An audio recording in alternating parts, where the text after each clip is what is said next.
होते हैं? ध्यान से सुनो, कैसे खोपड़ी में नहीं घुसता, खोपड़ी में घुसा।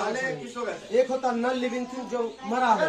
नॉन लिविंग थिंग का मतलब है एक होता नॉन लिविंग थिंग, एक होता लिविंग थिंग, एक होता नेचुरल थिंग, है ना? तीन चीज की होती है, एक होता non living thing, non living thing, एक होता लिविंग थिंग, लिविंग थिंग और एक होता नेचुरल थिंग। क्या होता है?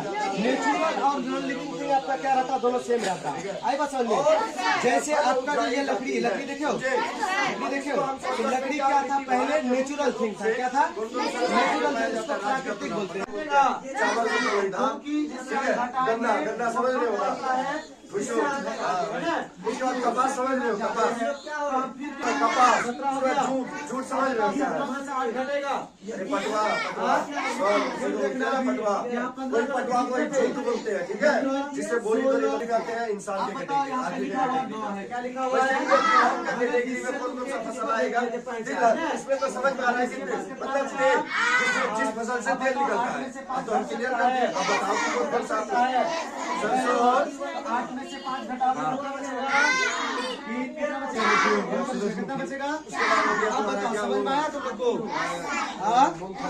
चलो ठीक है, वेरी गुड।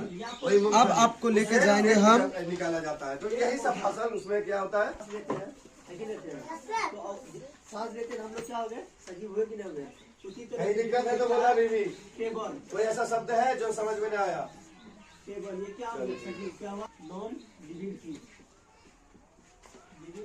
पाई जाती है। भारत का जो उत्तरी तरफ जो क्षेत्र है, जो कि हम लोग का क्षेत्र भी पड़ता है, बिहार उसी में पड़ता है, ठीक है। तो हमारे एरिया में कौन सा मिट्टी पाई जाती है? जलोढ़ मिट्टी, जो कि सबसे अधिक उपजाऊ होती है, ठीक है, जिसमें धान, चावल, मक्का, गेहूँ ये सब उपजाया जाता है। उसके बाद आता है प्रश्न क्या? काली मिट्टी किसे कहते हैं? काली मिट्टी मतलब ब्लैक सॉइल।